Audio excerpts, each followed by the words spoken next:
When Bladenboro local C.E. Kinlaw overheard a commotion erupt outside, she cracked open the door and carefully stepped out to see what was causing all the ruckus. Every dog in town had begun howling in terror. Times were strange in eastern North Carolina, and the locals were on high alert. But when a shadowy silhouette stepped out of the darkness just a stone's throw from where she was standing, she knew that she had gone from being a curious onlooker to the potential prey of a vampiric beast that had left a trail of victims everywhere it had previously been spotted. But before we begin, if you love cryptids and want to learn the full story, both the legends and the facts delivered as a narrative story, then this guided tour is for you. Sneak on over and tap that subscribe, like, or review button depending on where you watch or listen. Now, secure your pets in a safe place and get ready. The tour is just about to start. I'm Cody. And I'm Elaine. And you're touring Cryptids Across the Atlas.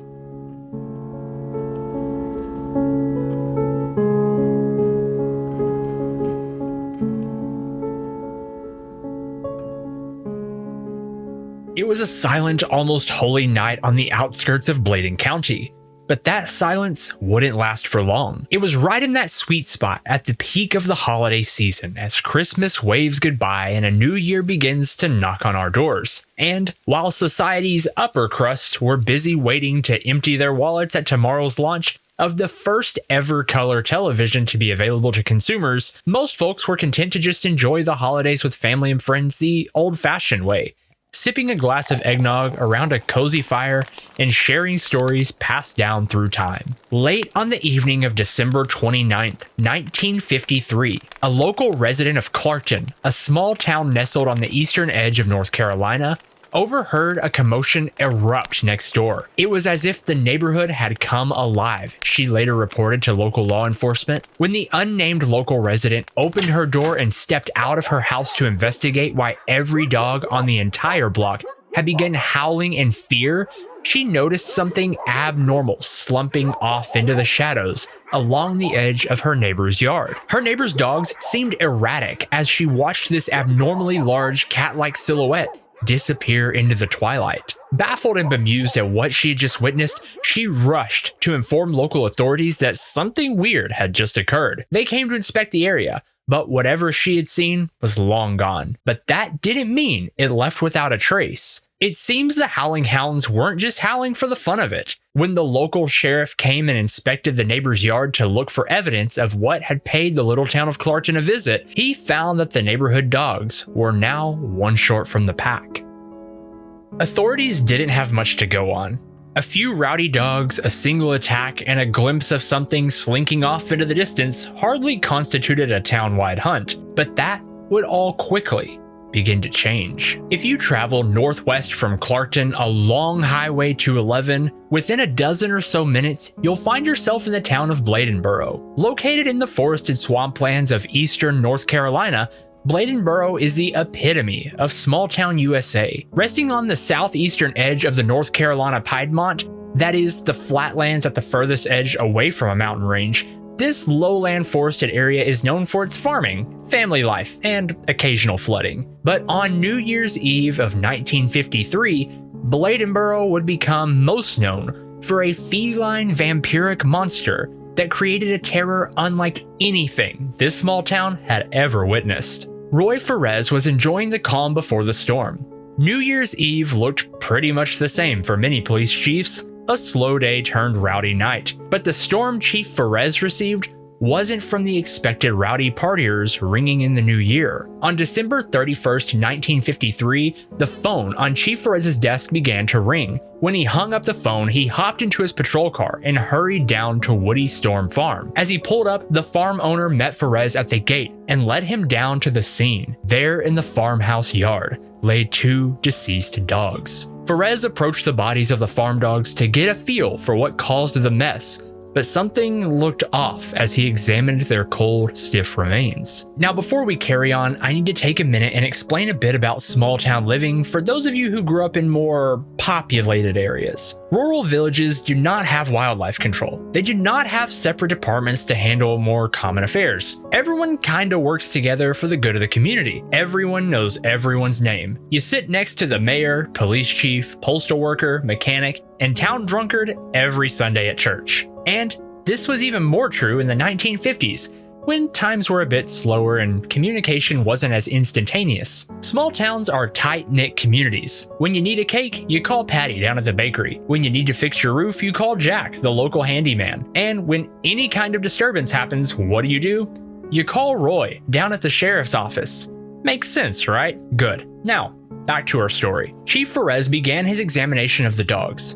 It didn't seem they had gotten to a brawl, as there were no punctures typical of a dogfight. They obviously hadn't been killed by human hands. The only obvious marks on their bodies had been on their neck, where their jugular vein had been severed. But that's where things started to take a turn into the bizarre. It's pretty common for predatory animals to attack at the throat. But what's uncommon is for any predatory creature to not consume what it kills. And what's even more bizarre is to find this unconsumed prey completely intact but drained of every drop of blood. And as Chief Ferez examined these dogs, he was baffled to find just that. Dumbfounded, he chalked this up to a fluke and made his way back to the station. But this wouldn't be the last time the monster struck. The following day, on January 1st, Ferez was called back out to a familiar scene. Once again, 2 more dogs had been slaughtered in the night. But these killings, while still strange, were quite a bit more gruesome. Quick disclaimer, the rest of this story gets a bit gory and depicts gruesome animal violence. We're family friendly here, so we won't overdo it, but listener discretion is advised. Johnny Vals, a local Bladenboro resident, awoke to find a grisly scene on his back porch. Rather than retell the story, I'll read his account word for word. My dog put up a good fight. There was blood all over the porch, big puddles of it. And there was a pool of saliva on the porch. It killed one dog at 10:30 and left it lying there. My dad wrapped the dog up in a blanket. That thing came back and got the dog. Nobody's seen the dog since. At 1:30 in the morning, it came back and killed the other dog and took it off. We found it 3 days later in a hedgerow. The top of one of the dog's heads was torn off and its body was crushed and wet, like it'd been in that thing's mouth. The other dog's lower jaw was torn off. This time, no draining of blood, but strangely still, at least one of the dogs had not been consumed, but rather just left mangled. It was as if this monster killed not for food, but for fun. Again on January 3rd, just down the road from the previous attack, 2 more dogs were found dead. This encounter was a bit more of a blend of the first 2. There was obvious carnage done to the dog's head and neck, but no traces of blood anywhere. Nothing on the ground or nothing in the dogs. Ray brought his own tracking hounds out to the scene, but when they picked up a whiff of the monster's scent, they quite literally turned tail and cowered in fear, refusing to follow the trail into the swampy woodlands. This time, an autopsy was performed on one of the deceased canines to confirm these claims that the blood had been drained from its body. And sure enough, there wasn't more than 2 or 3 drops of blood in him, the coroner reported. Over the following week, many more attacks would be reported. On January 5th, one family's pet rabbit was found, and I quote, cleanly decapitated and still warm. By midday, the beast was spotted stalking another pet dog, but quickly fled when the pet's owner stepped out of their house and caught it in the act.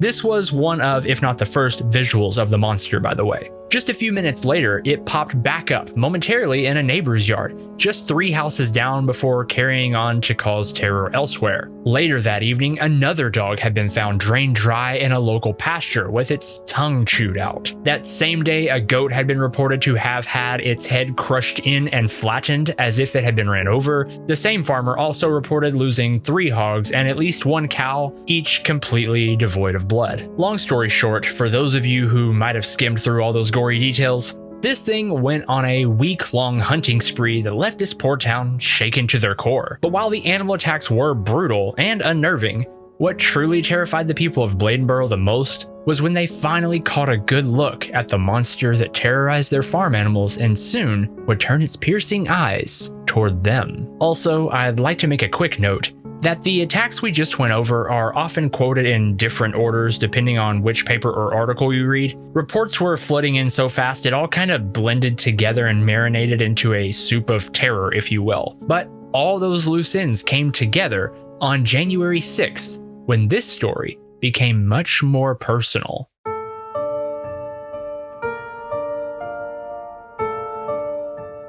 Curiosity got the better of her. Mrs. C.E. Kinlaw, a Bladenboro resident and proud new mother, overheard a commotion erupt outside late that Wednesday evening. She stepped outside and encountered a scene that to you and I might now seem like an obvious red flag, but to her in that moment, more so sparked her curiosity. Every dog in the neighborhood had begun howling and causing a commotion. Mrs. Kinlaw stepped outside and began to walk around her yard to get a better view of what had been causing all this ruckus, and to her dismay, a better view is exactly what she got. As she patrolled the edge of her property along the woodline, she began to hear a ruckus that stood out among the howling hounds. It sounded as if a baby was crying off in the distance, but that faint cry soon gave way to a wailing, hair-raising scream. It sounded as if a woman had been attacked just out of sight in the forest, but unbeknownst to her, the only woman that was in any real danger in this moment was Mrs. Kinlaw. A silhouette appeared on the woodline, later described by locals as a large 150-pound beast with the head of a cat and the body of a bear.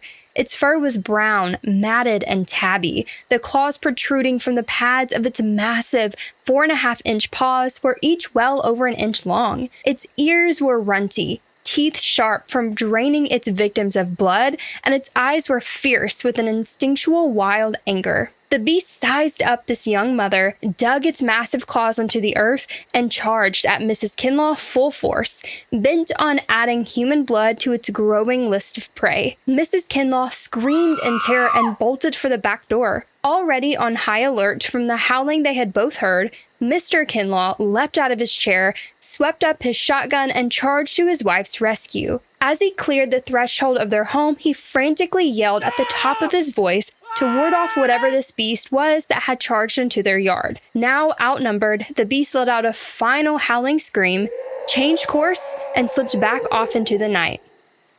That was the final straw for the residents of Bladen County. Over the following handful of days, locals would band together, firearms in hand, to patrol the piney lowlands of eastern North Carolina to put an end to the Beast of Baldenboro and restore order to their small town way of life. Local and regional newspapers had already caught wind of the story, and before the town knew it, there were close to 1,000 people, armed and ready to hunt, trampling through the Bladen County forests. Traps were set up all through the forest. Locals swept across the woods in formation, attempting to spook the monster out of hiding. Chief Juarez even attempted to tie up a few dogs to a tree to use as bait to lure the beast to them.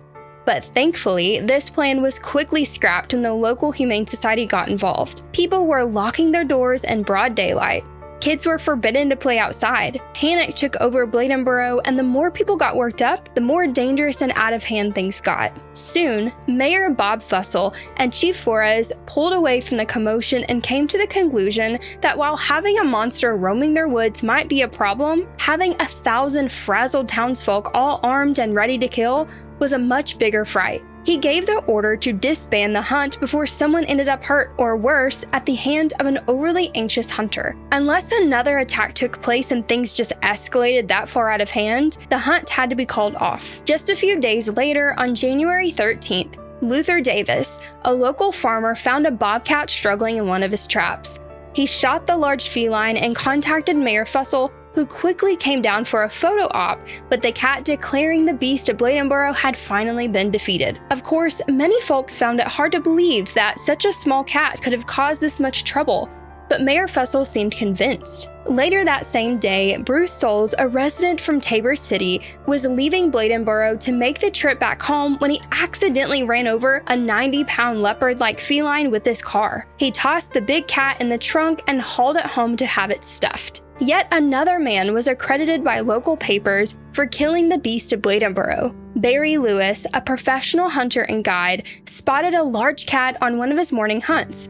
He raised his rifle and shot it down. Within the span of a few weeks, the town of Bladenboro went from encountering a terror in their woods to mass hysteria, now to having 3 possible explanations for the beast that brought them all so much fear. And at least one of these seemed to be true, because after these 3 big cats were captured and killed, the attacks abruptly stopped. It seems the town of Bladenboro could go back to its sleepy lifestyle. Except there was just one problem with this. This tiny little blip on the map had drawn eyes all across North Carolina and beyond. They were now directly in the limelight. It seemed that just going back to the same old was out of the question, which is exactly what Mayor Bob Fussell had planned all along.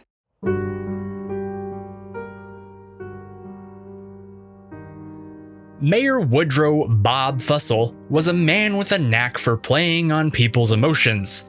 A film buff and owner of the one and only town theater, Bob knew what drove the decisions of his townspeople. This made him a good mayor and an even better businessman. On January 6th, at the height of the Beast of Baldenboro panic, Bob hopped in his car and took a trip over to Charlotte, North Carolina, to grab a reel of film for what he knew was about to be a huge premiere in his little movie theater. "Now you can see the cat. We've got him on our screen and in Technicolor," the local paper advertised. Bob had arranged a one-day only screening of the 1949 film, The Big Cat. This film is unsurprisingly about a large cougar that terrorizes a small town in Utah. Townsfolk no doubt piled in to pack the house out for not only an entertaining movie, but to maybe better understand what they were up against. Mayor Bob Fussell is also on record as the one who tipped off local papers about the attacks in effort to drum up a little publicity. Only problem was it worked a bit too well. Apparently, there wasn't much going on across the state of North Carolina.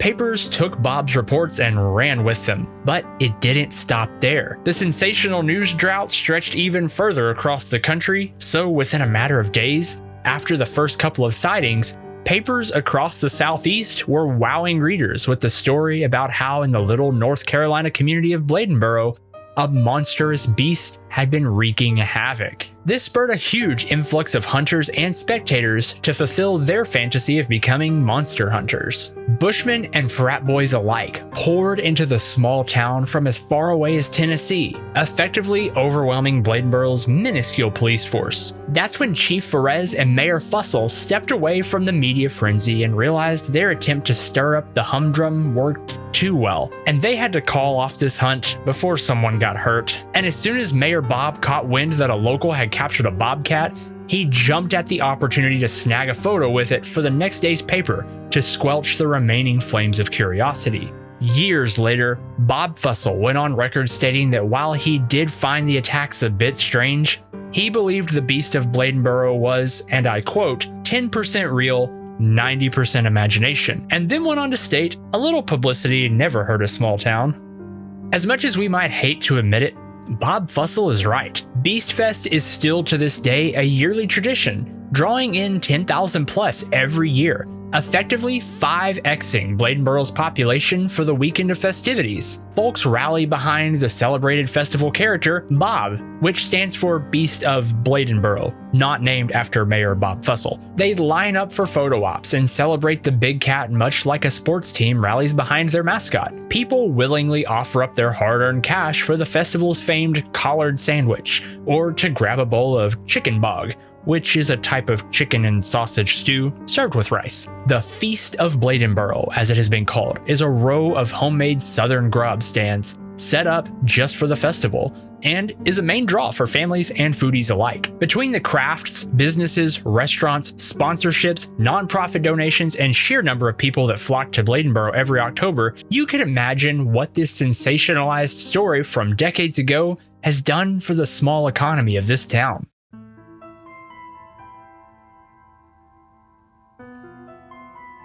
Some people believed this was nothing more than an extra vicious bobcat or mountain lion. Others believed it to be a panther, a wolverine, or as Chief Ferez believed, a lone wolf. Still, others rumored that it was a feral police dog or even a local Native American family's German Shepherd / hound mix named Big Boy. This claim was even substantiated by the local veterinarian N.G. Baird. He said Big Boy was capable of leaping over 6 feet in the air and had more than enough strength and stamina to perform the gruesome attacks they had thus far witnessed. Still, others believed this monster was nothing that had ever been documented, that it was in fact a bear-cat hybrid or some other unknown beast. At least one man claims that the creature was a large winged vampiric cat bat, basically a panther with bat wings. He claimed that when he saw it, it let out a roar and then leapt into the sky, soaring overhead and out of sight. Though I do feel it necessary to mention that as he recounted this tall tale, he continued to take long swigs of his beer, keeping rhythm with the other local tavern patrons he was entertaining.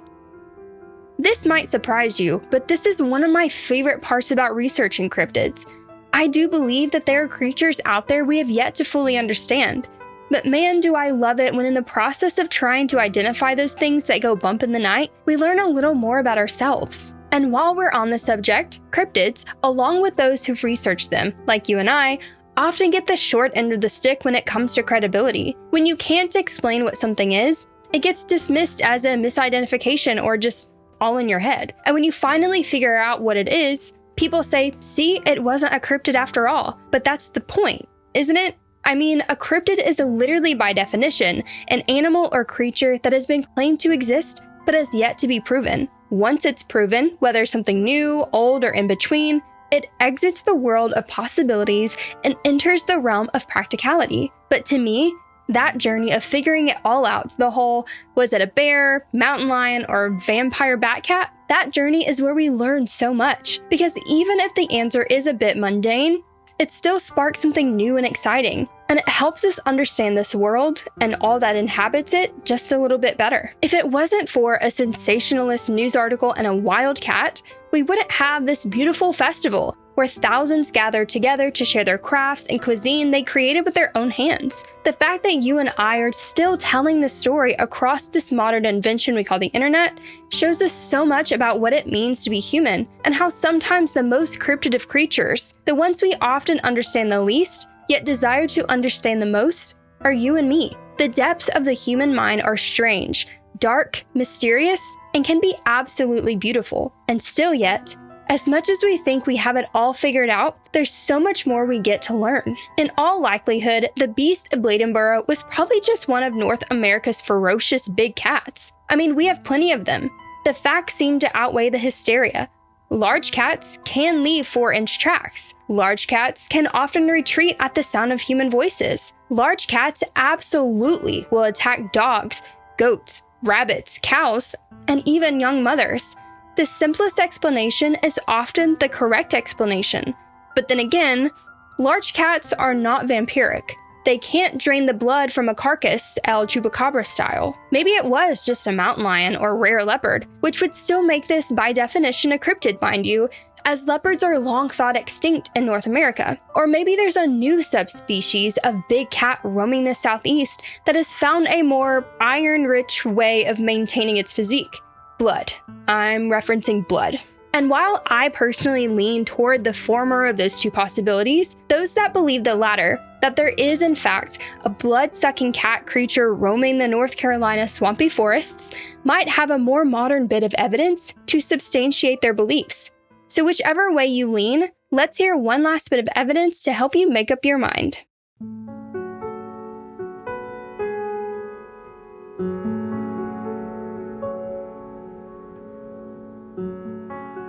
He heard a commotion outside, but didn't think much of it. Dogs often bark and howl at sounds in the night, but whimpering is a different story. In 2007, Bill Robinson heard a commotion outside his residence in Bolivia, a town about 60 miles southeast of Bladenboro. When he heard his pet pit bull let out a series of barks followed by a loud yelp, he jumped up to investigate.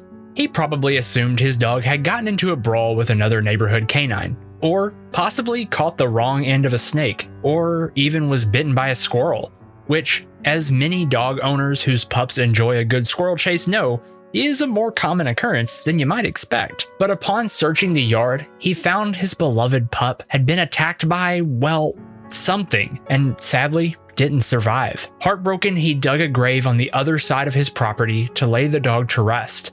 But the very next morning, he found the dog's body had been dug up and laid back in the exact same location he found it the day prior. Just 4 days later, Leon Williams, another Bolivia resident, awoke to find his pet pit bull mangled and lifeless with signs of an obvious struggle. Over the next 2 weeks, a total of 10 dogs in the surrounding area had been attacked and mangled. More paw tracks were found surrounding the area the attacks happened, most measuring over 4 inches across. It seemed North Carolina had another big cat problem on its hands, but it wasn't the dog attacks that scared people the most. No, what truly freaked everyone out occurred further north in Lexington just a few days prior. What frightened people the most were the reports from a local farm owner that he awoke to find that 60 of his goats had been killed in one night. Every single one of them killed in the same way, with their heads crushed in and completely drained of every single drop of blood.